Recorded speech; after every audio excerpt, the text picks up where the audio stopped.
You might have seen the videos recently where Monty's driven a Toyota Tundra that's done backflip. For the past couple of months, that car has defied physics and confused my brain. And I asked Monty how they work. All of those tunes are made by a guy named Brain Bovat. And Monty shot Brain a message and asked him how he did it. Brain replied with a 2,000-word essay and tutorial on how and why the cars work and how we can actually make them. And today, I'm gonna show you everything you need to know. If you want to get this to work, you need a car like this one.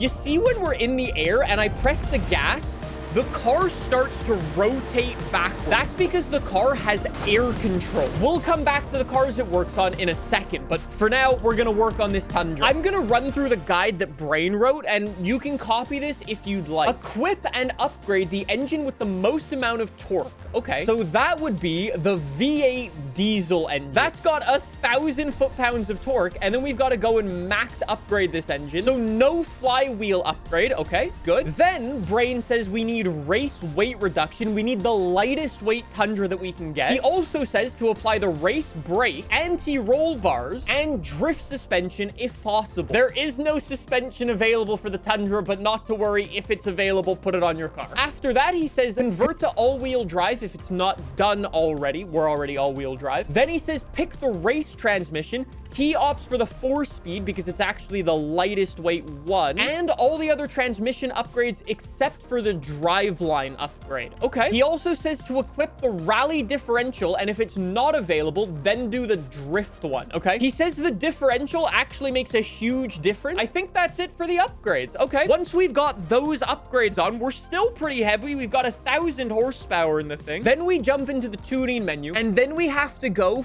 full acceleration. What are these gears, bro? So he says you need to go full acceleration for your final drive and your first gear. We're gonna do it for all the gears because it won't actually matter, and it looks a bit nicer, so we'll go for that. Then we need all of our alignment completely straightened out and our front caster on a 1. Then he says minimal anti-roll bars. Okay. Then we come to our springs and he says min-max everything in here. Interesting. Okay. So super soft in the front, super stiff in the rear. That's gonna make the car very bouncy. Our dampening, super soft rebound, and super stiff bump stiffness. This is just gonna be super bouncy. He says brake settings, do this if you intend on using brakes with ABS off instead of the handbrake. I guess I'll do that. Okay, so I'll go fully all the way to the right and fully all the way to the front, and then crank up the brake force. Good. And then last but not least, the differential, which we completely lock up and then put 100% of our horsepower to the front. This is unlike any car I have ever seen in this game. Now we get into the open world, and it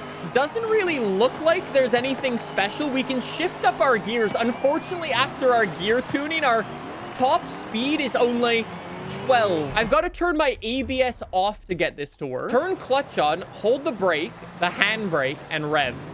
Whoa. Okay. I see. The car's redlining, and Brain actually said this might happen. If the car redlines, you can move the balance up a little bit, anywhere from 0% to 15%. So I'm gonna go around 10% for now. We were redlining quite a bit. So again, same thing, brake, handbrake, gas. Let's see if we redline. It works. It worked. Whoa, it just flips. Whoa, that is wild. So brake, handbrake, gas, and it just starts to lift off the ground.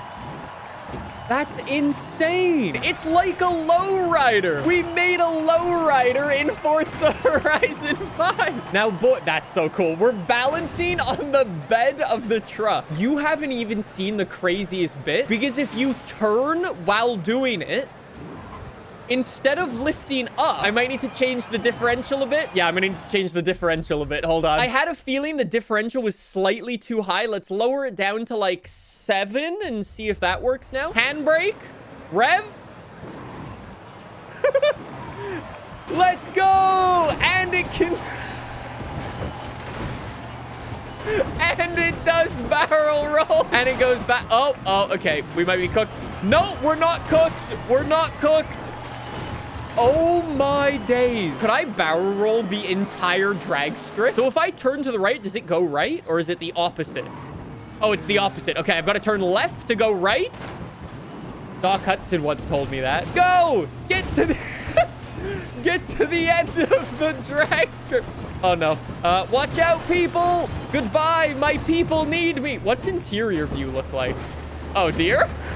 This isn't the only car that it works with. It only works on the cars that have air control. Now, I don't mean aero air control like some of the supercars and the hypercars do, where if you brake, the rear wing comes up and it does front flips like that. It only works on the cars where if the wheels spin, the car will start to spin. There's only a couple of cars in Forza Horizon 5 that actually have it, but Brain wrote a list of some of them. He said it works on the Tundra, works on the 4Runner, works on the Sierra Formula 1 Yokohama thing. It also works on the Hoonigan Bel Air as well. Why don't we try that? I'm gonna be honest, I didn't even know the Hoonigan Bel Air had air control in this game. Wait, chat actually says the Bel Air is the best? Now that we know what we're doing, we can just go in. I wonder... Oh, this car also has the V8 diesel. I've got to assume what's happening is when you're like in gear, because the handbrake's on, the rear wheels are locking and the front wheels are spinning, which cause the car to rotate. And then the more they rotate, the faster the front wheels can go, and the more you rotate and the flippier and flippier you get. I don't know why it works turning left and right, but interesting. This car should also have drift suspension, which should actually make it even better. And get that weight reduction. Thank you very much. How the hell do people figure out that this works? I've got to assume somebody saw something strange when they first saw like cars with air control, but it's still wild that people figured out this combination of tune and upgrade can build some wild results. One of the reasons I actually wanted to make this video more than any other is because so many people out there after this video comes out are gonna try this, because I guarantee you there will be a result that somebody figures out that will be even more wild than any of these cars people have discovered so far. Turn to the left and I'm gonna make my way to the drag. Ready? Go. Oh. Go. Okay, this car needs a little... So since this car doesn't even redline, we're going to extend this a little bit. Let's go to like a 2. Handbrake. Go. Is this car really going to be a 0? This car might be a 0. Never mind, it works. It's a little slow to get this car going, but this car works. The crazy part too is that the car's not respawn. Whoa. Whoa.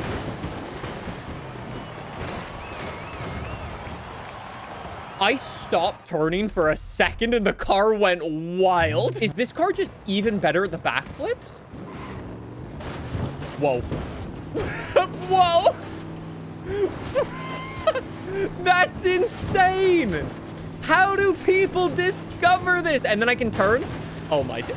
Wait, so this is how people have done the break dancing. Coco says then hit reverse mid-air. Okay, let me try. Ready? And reverse.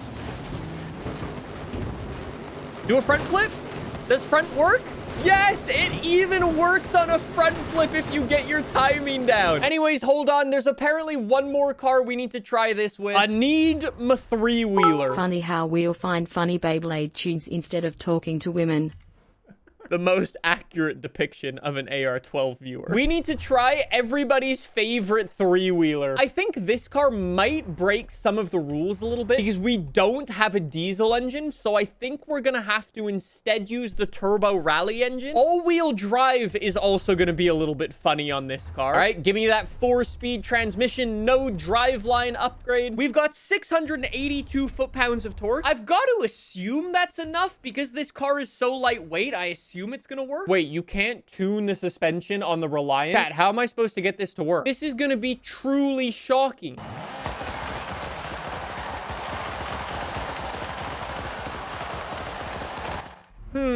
Silva says roll it over and then handbrake and accelerator. Yes!